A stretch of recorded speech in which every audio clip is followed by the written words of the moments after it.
tardes a todos y a todas, bienvenidos a un nuevo programa del Diario de la Educación. Mi nombre es Sandra Vicente y, como saben, les invito a acompañarnos en estas conversaciones que iremos teniendo con personas destacadas del mundo de la educación para pensar y reflexionar juntas sobre diversos temas. Hoy concretamente pondremos el foco en la educación local y en la necesidad de establecer redes alternativas y diversas para focalizar en la educación en valores, el respeto por la naturaleza, el crecimiento personal.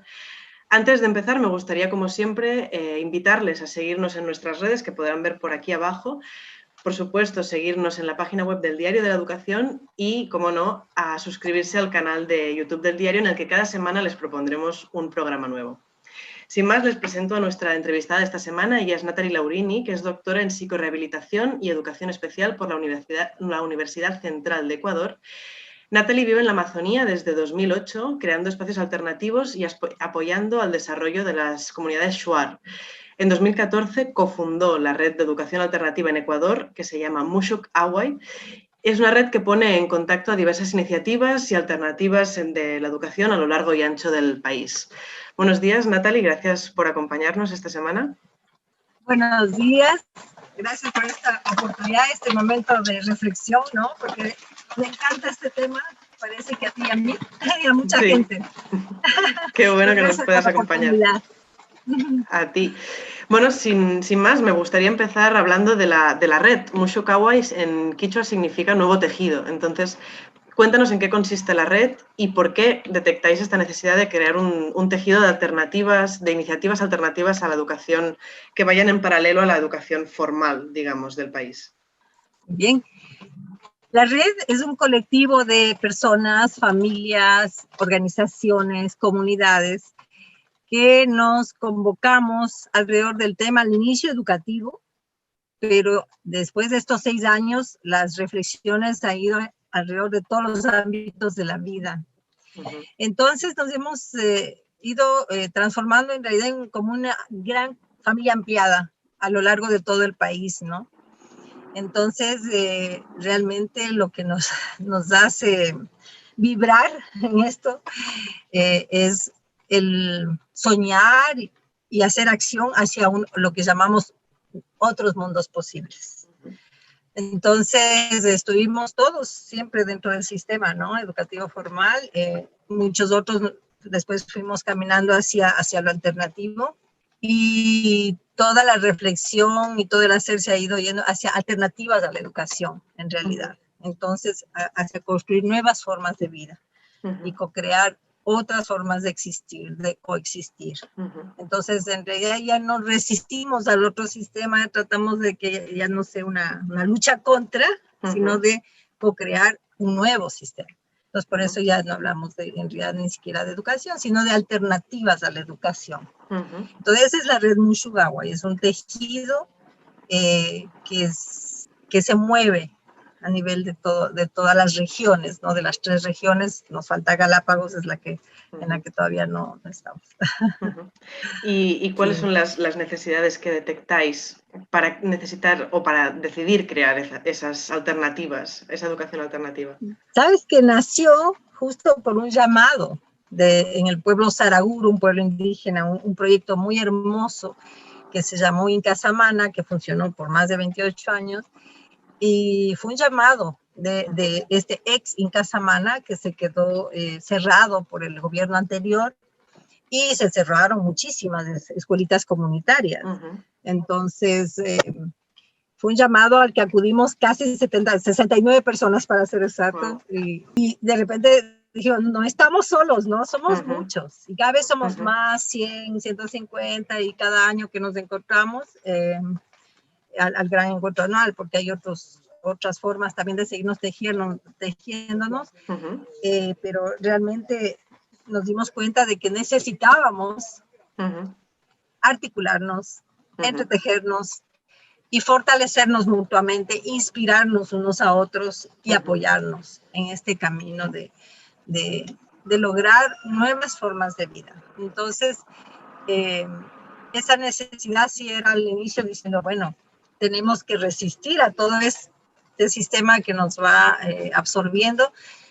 que nos ha aniquilado, porque ya te digo, esta escuela maravillosa que era el Inca Samana, que era el única unidad educativa trilingüe, hablaban quichua, inglés y español, nacido en una comunidad indígena, Saraguro, se aniquiló, se murió como alternativo, y como te digo, así un montón de proyectos alternativos que primero fue como resistir a la red, vamos, ¿no? Como resistir. Y ahora sí es como que se está transformando al reexistir, a reflexionar nuevas formas de estar y ser, de coexistir. Entonces, eso es el llamado, ¿no? Ahora a juntarnos cada vez más y poder apoyarnos mutuamente en este crecimiento humano, en este florecimiento humano.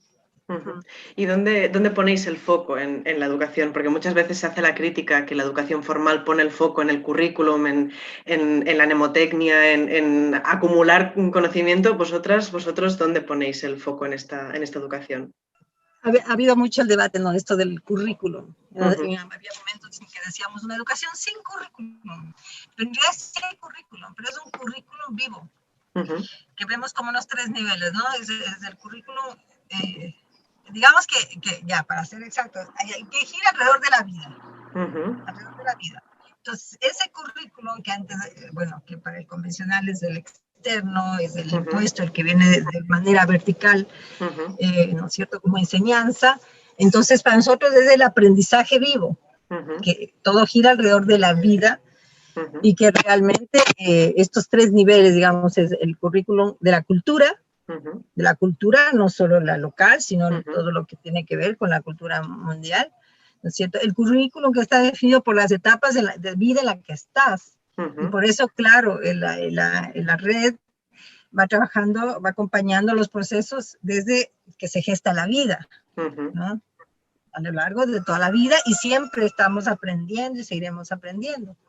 Entonces, y esa etapa en la que estamos, que va determinando también esta forma diversa de aprender, y ese currículum que va desde tu ser más interno, desde tu esencia, que responde a esas necesidades internas que tenemos todos, que son tan diversas, que parte de tu autenticidad, de tu necesidad, ¿no? Personal. Entonces, hay esos como 3 niveles de currículum. Entonces, el currículum es como, digamos que así, pero el foco es la vida, el aprendizaje en la vida, el aprendizaje natural, intergeneracional, el aprendizaje activo, experiencial, que no está encerrado en 4 paredes, en un pupitre, ¿no es cierto? Y encerrado en el currículum convencional, ni en exámenes, notas y todo lo que te pone en competencia y en presión, haciendo que no seas quien eres, ¿no? Entonces, bueno, realmente está en la vida. En la vida todo gira alrededor de la vida. Entiendo que apostáis por un modelo mucho más experiencial, ¿no? Como mucho más. Más que por exámenes. Y también por lo que me cuentas, veo que ponéis también el foco mucho en la persona, mucho en lo micro, ¿no? En las realidades bueno, con las que convive cada persona, cada niño, cada niña. Y precisamente la semana pasada, la última entrevista que hicimos fue con la doctora en sociología, Cecilia Peraza, que nos hablaba del concepto de ciudadanía global y de los riesgos que entraña, en el sentido de olvidar realidades que se dan en el mundo muy local. Entonces, vosotras con la red atendéis a diversas comunidades, os reunís en los encuentros anuales con diversas comunidades y entiendo que establecéis lazos dependiendo de la realidad de cada zona en la que trabajáis. Entonces, ¿cómo os planteáis vosotras este concepto de ciudadanía global? ¿Qué os parece eso? Y sobre todo, explícanos vuestra manera de trabajar más en lo local. Pero primero me resuena la palabra trabajar. Somos todo un movimiento de voluntarios y voluntarias que sí, en realidad ponemos nuestra voluntad, y más que trabajo es como una misión, así que un llamado que tiene que ver muchísimo con la vocación de cada uno, ¿no? Y nos hemos juntado justo seres que estamos con la misma visión y este mismo sentir, este mismo corazonar, como le decimos. Entonces, bueno, es muy interesante lo que plantea, ¿no? Esta compañera socióloga. Realmente, para nosotros todo se gesta desde la base comunitaria, ¿no es cierto? Todo desde la cotidianidad. y desde el aprendizaje natural y del aprendizaje consciente.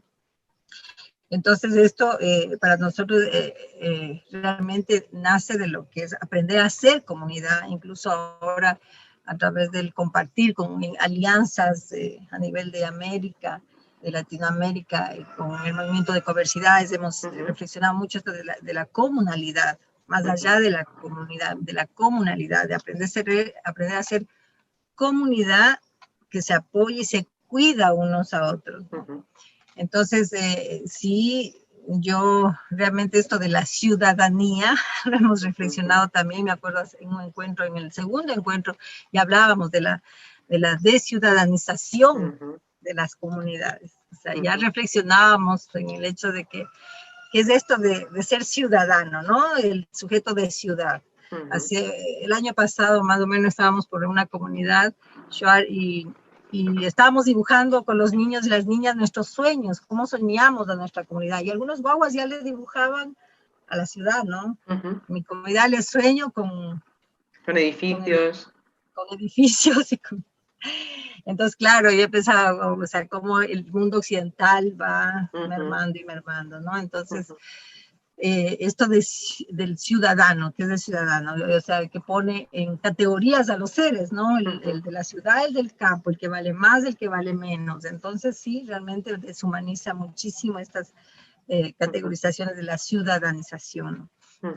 Y todo eso, estas paradigmas del éxito, del desarrollo y ¿no? Y que les pone en situación a las comunidades de, a ver, hay que hacer dinero, ¿no? Hay que ser como en la ciudad y llevar este modelo tan atrayente para algunos y para otros, ¿no? Para otros están muy convencidos, comunidades muy luminosas, muy convencidas de que el camino es recuperar sus saberes, sus propios saberes, y se ha fortalecido mucho incluso a partir de la pandemia, ¿no? El volver a ver a plantas que ya se estaban recuperar, ¿no? Plantitas que son muy sanadoras y que todo llegar a ser tan solo estar acá y es sanador.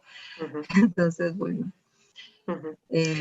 cuestiono mucho el tema de la ciudadanía, claro. Y toda esta cuestión, ¿no? Cuestionamos. Y en un país como Ecuador, que cuenta con diversas comunidades originarias, pueblos originarios, que cuenta con una diversidad lingüística también, ¿cómo vivís desde la comunidad que se trata a nivel educativo a las realidades más locales? ¿Consideráis que se os olvida desde las grandes ciudades? ¿Cómo creéis que se os trata a nivel educativo? ¿En las comunidades indígenas? Realmente son realidades súper diversas. En el Ecuador hay muchísimas grupos étnicos, comunidades, y dentro del mismo mundo Shuar, de la misma cultura Shuar, es totalmente diferente entre una zona y otra, ¿no? Por supuesto hay muchas afinidades, pero la realidad local cambia.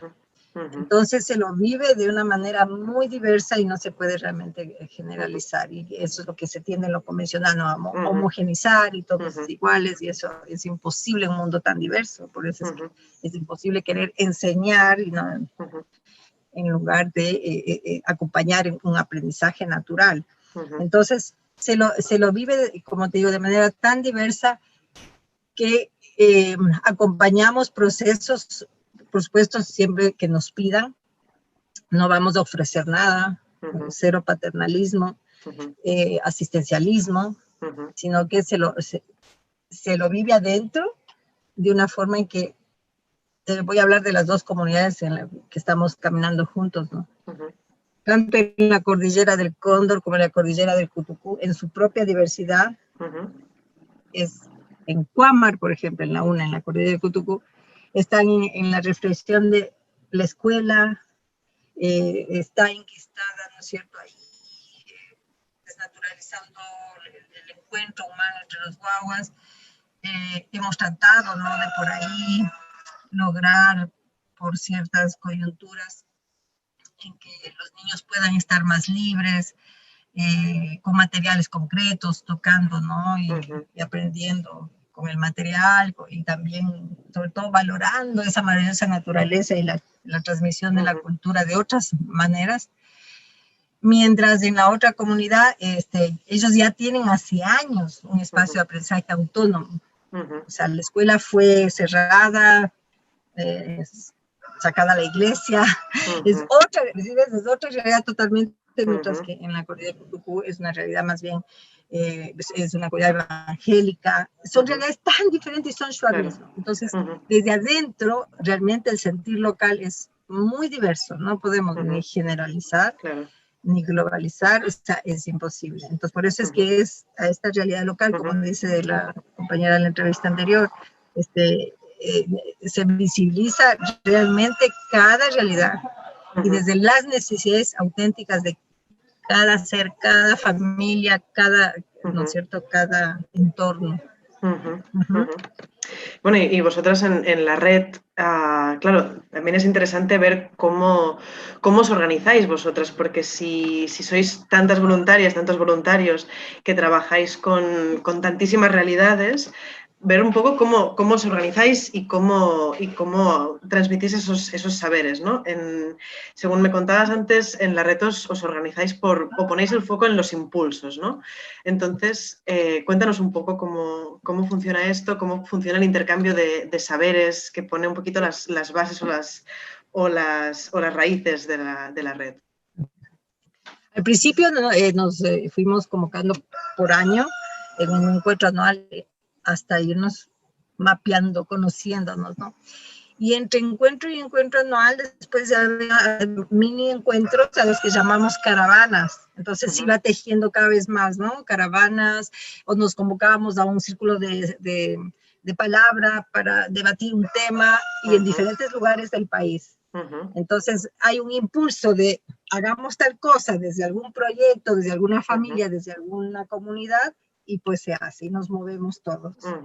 Entonces los escenarios son muy diversos y las situaciones son muy diversas también. Hay viajes de aprendizaje, por ejemplo, hay chicos de Cuamar y chicas que vienen a Macas o vienen acá a este espacio de Río Blanco a seguir tejiendo saberes o hacemos la conexión.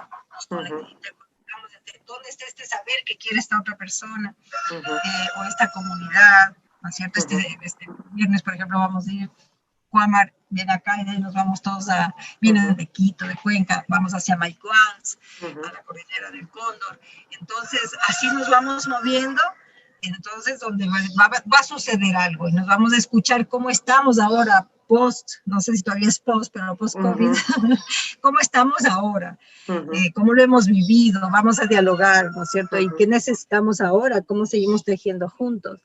Entonces, es así como nos vamos organizando. Hay un pulso articulador, que es, digamos que el corazón que se va nutriendo con estos impulsos, el impulso de intercambio de saberes, de diversidades, de sanación, de comunicación, el impulso de jóvenes, el impulso de sistematización e investigación. Hay diversos impulsos, ¿no es cierto?, donde están las personas que están moviendo estos subtemas, digamos, y en el pulso articulador estamos las personas de que somos de diferentes partes del país que vamos nutriendo desde el reflexionar, desde el hacer y el ir otra vez de vuelta, ¿no?, hacia los impulsos y ir haciendo estas acciones.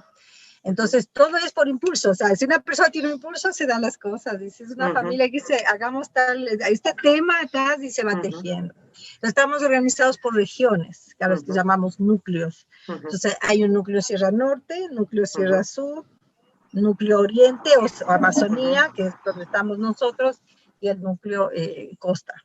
Entonces, así es como estamos organizados.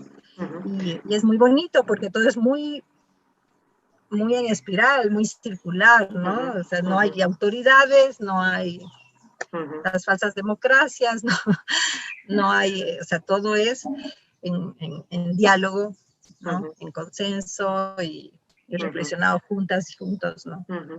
Antes así estamos organizados.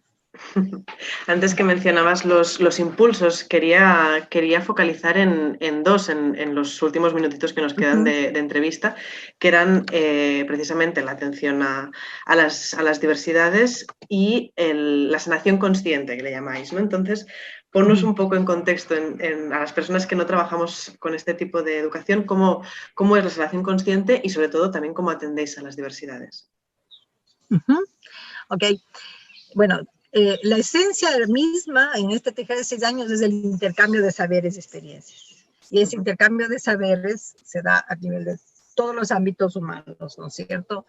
Entonces, de sanación es como así como muy dado alrededor del humanismo, ¿no? De humanizar primero las relaciones, de armonizar. Es la armonía contigo mismo, con tu entorno más cercano, más lejano, con la naturaleza y con todo lo que tenga que ver con el universo, la divinidad y lo que creas, ¿no? Pero que estamos como en un nivel de armonizar, de armonizarnos y armonizar, y de aprender a convivir en comunidad. Esa es la armonía con el entorno, no solamente de los otros seres humanos, de todos los seres y de la naturaleza. Entonces, la sanación es una sanación consciente, porque tiene que ver con elevar los niveles de conciencia de cómo estamos existiendo, de cómo estamos conviviendo. Entonces, y sobre todo es de sanación en la naturaleza. Siempre estamos tratando de estar en ambientes naturales, ¿no es cierto? Entonces, esa es la sanación. Yo como psicóloga, claro, soy psicoterapeuta y entonces, estamos siempre desde un enfoque no clínico, no tecnicista, no rehabilitacionista, más bien desde este enfoque, ¿no?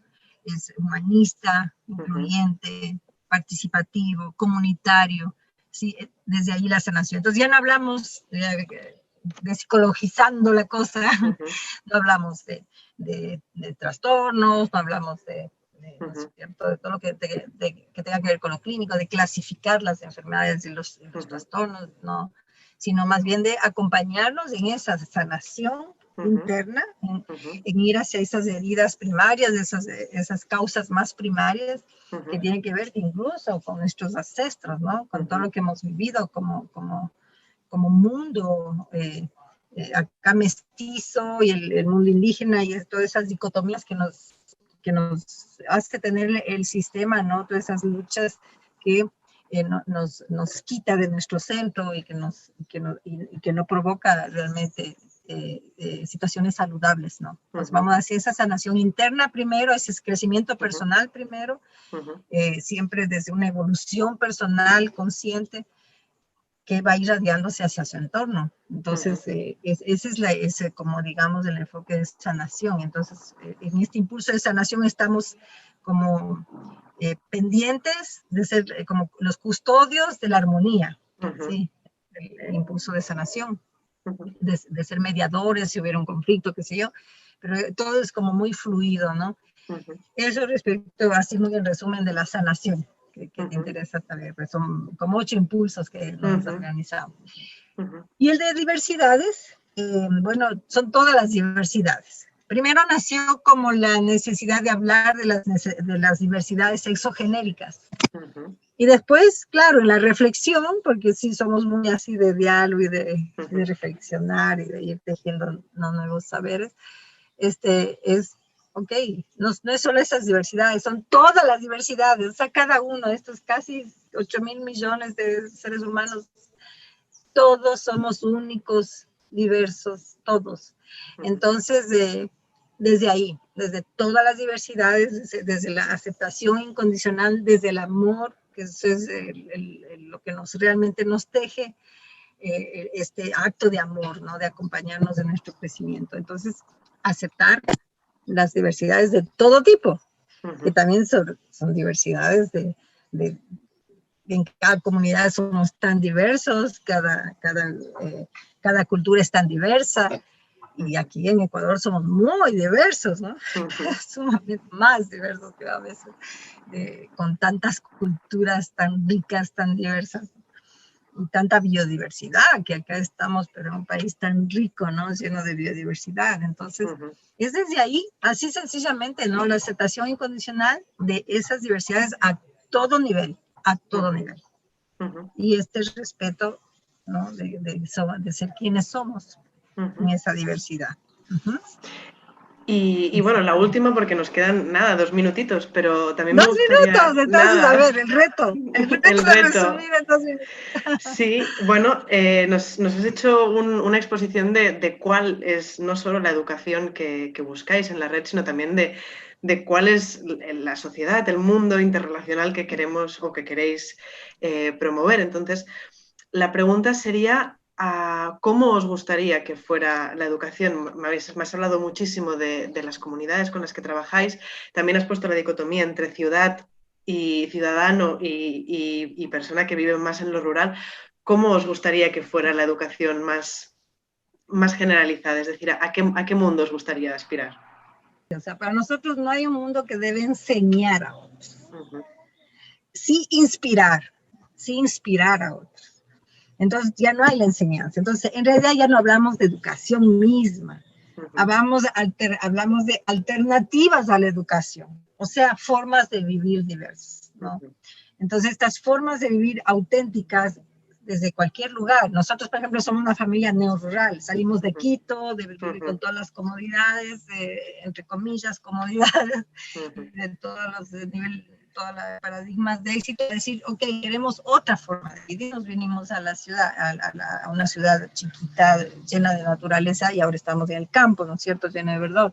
Entonces, es eso lo que soñamos, con un mundo donde cada ser busque sus sueños, ¿no es cierto? Cada ser encuentre un espacio, ¿no es cierto?, digno en donde manifestarse y florecer.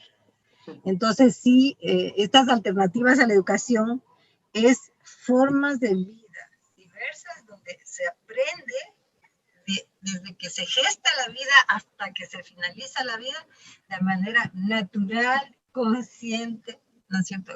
En generaciones en donde no estamos dirigiendo la vida, sino que estamos acompañando procesos de autodirigirse, de autorreflexión, de autosostenibilidad, de autodeterminación de las comunidades, todo es hacia primero uno y hacia su entorno. Entonces, todo esto que tiene que ver, sí, con autosostenibilidad, entonces que sea un mundo autosostenible, autosustentable, en donde la profunda relación con la naturaleza permita generar procesos en los que los niños y las niñas son nuevos seres para esta humanidad, ¿no? Nuevos seres que van a ir gestando un mundo nuevo. Tal vez no les vamos a dejar un mundo nuevo, pero sí nuevos seres, como se dice, para lograr este nuevo mundo posible, ¿no?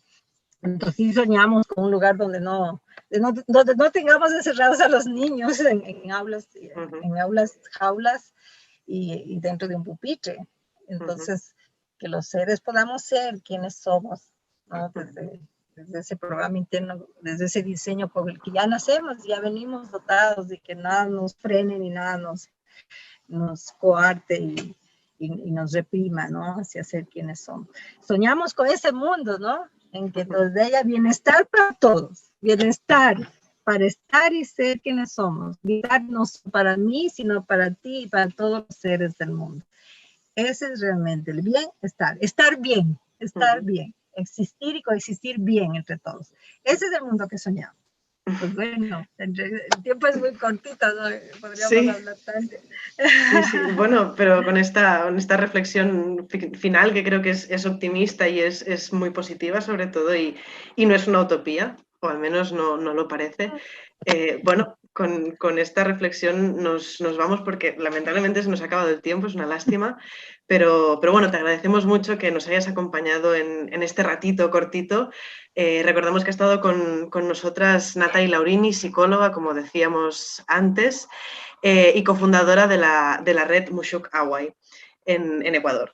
Y bueno, antes de despedirnos, os recuerdo de nuevo a las personas que nos habéis estado siguiendo en esta entrevista que podéis seguir al Diario de la Educación en cualquiera de sus redes, que podéis ver por aquí abajo. Os invitamos, por supuesto, a seguirnos en la página web del Diario de la Educación y a suscribiros a nuestro canal de YouTube, en el que cada semana, como decíamos, os propondremos un nuevo debate educativo. La semana que viene hablaremos de cine, concretamente, y del papel de las narrativas audiovisuales en la educación. Y sin más, Nathalie, muchísimas gracias por estar con nosotras. Nos despedimos y hasta la semana que viene. Muchas gracias. Ha sido un gusto. Un abrazo muy grande. Igualmente.